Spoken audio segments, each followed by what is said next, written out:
So now we're going to do a bunch of stuff like what will the Niners do? What should the Niners do? Because it's always two different things.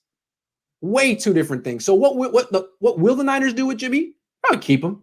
What should the Niners do with Jimmy? If we were running this team or if you were running this team, what would you do? I'd have Deshaun Watson on my team already. All right.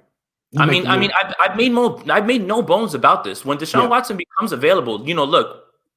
Okay, fair. You're right. But let's just say that Houston does some sadistic stuff and refuses to trade him because you have the right answer. But let's put Deshaun. It's almost like the cheat. It's like the cheat code. Yes, okay. Watson's right. Yes, it is.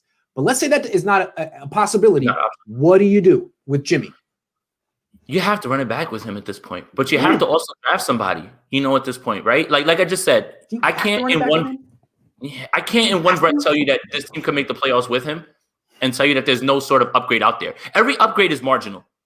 Cousins, Carr. Do you need to get an upgrade, or can you get a similar level player for a cheaper price and upgrade your team and hope that the guy that you bring in at least plays 16 games?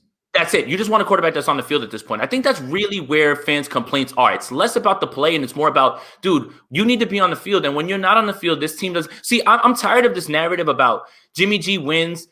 But it's Jimmy G wins against CJ Beathard, Hoyer, and Nick Mullins. He better be better than those three guys. He better have a better record than them. I hate that comparison of look what happens with Kyle when Jimmy's there and when he's not. Sure, a consistent quarterback who can actually do things, that'll help you a lot. But when it's CJ, Nick, and Hoyer, come on, man, that's not a fair comparison. There needs to be context when you put those numbers up.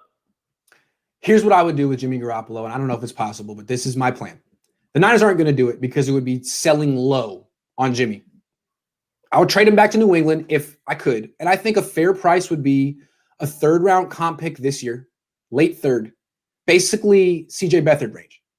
And a pick next year that's conditional based on playing time. Does he make it to the playoffs? Does he start a playoff game? Does he win a playoff game? It's basically the deal that the Niners got for Alex Smith in 2013, except they got a 2 and a conditional pick that ended up being a 2 because he started a whole season, was great in Kansas City. I'm cool with that. You end up losing the deal for Garoppolo because you gave a 2 and you end up getting back a 3 and maybe a 3 and maybe a 2. I'm cool with that. Move on. Get some picks. Move on. Because what's happening, you could bring him back and hope that he plays 16 games and goes to the playoffs and you get those 2 first rounders. But what's more likely to happen is he comes back and gets hurt again and his value goes to nothing. Nothing, because it's now clear that he can't make it through a 16-game schedule or he has like a 20% chance of doing it. And now you missed an opportunity to at least get something for him. I would trade him for the 3 and a conditional right now. I have no sort of insider info or anything like that, but like my mind kind of tells me that Jimmy would love to go back to New England. My heart tells me that Bill Belichick's not trading a thing for him. Yeah. That's the problem, right? And I think he went on like record was just like, not gonna happen. And he was the one that loved Jimmy, right? Yeah. That's my issue. It's just, where is this gonna happen? Maybe Washington, Indianapolis. See, Indianapolis feels intriguing for me because Indianapolis has someone who in Frank Reich who can do similar things that he did last year with Phillip Rivers and with Jimmy. Good line, they can protect him. Yeah, and they got a guy who can run the ball. Apparently they're going to be interested in Chris Godwin. You're talking about lining up Godwin, Hilton, and Pittman. No matter where Hilton is in his career, those 3 guys with that line with Jonathan Taylor, Jimmy Garoppolo absolutely has a chance to be successful over there. That's the one team that I feel is very intriguing for him. That's what I'm saying.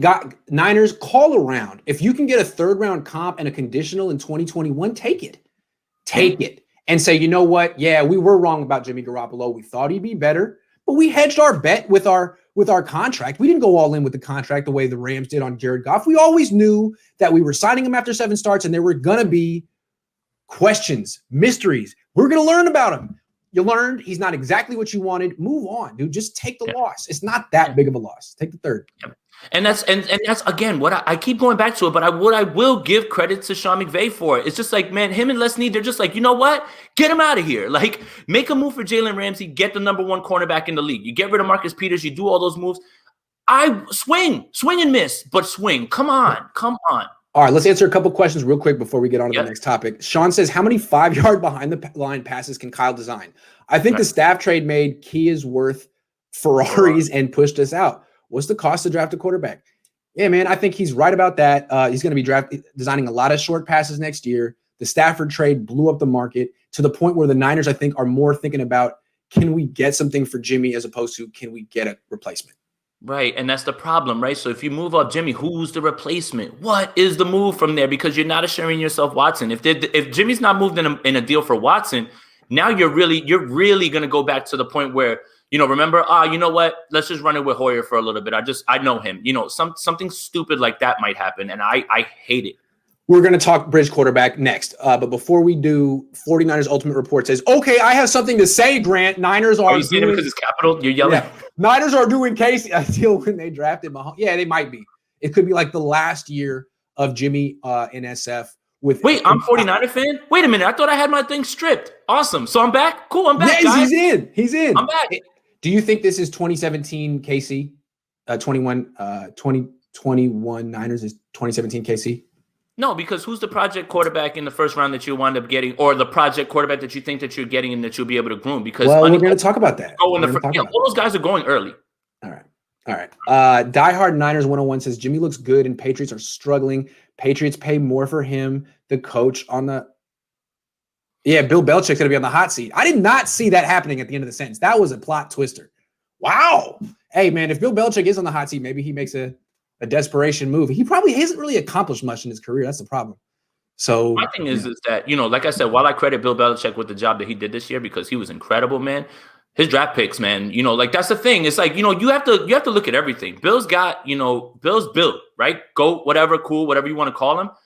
Man, some of those draft picks, Inkil Harry, woof. Like, a lot of those guys that he was that was the first time he went for a wide receiver. So, the Jarrett Stidham thing, that's not going to work. I don't know what New England's going to do at quarterback. And it's just like, without a quarterback, ooh, man, things get a little hairy with Bill. Absolutely. And I think Tom is down in Tampa being like, hey, you still the best head coach of all time? You still better than Bill Walsh? Because Bill Walsh developed 2 quarterbacks. How many did you develop? Oh, maybe it was just me the whole time. Josh McDaniels. If Tom Brady pulls this off on Sunday. Oh, my God. People don't understand what's at stake for his legacy. If he loses, no one knocks him. It's amazing that he made it this far. If he wins, oh, my God.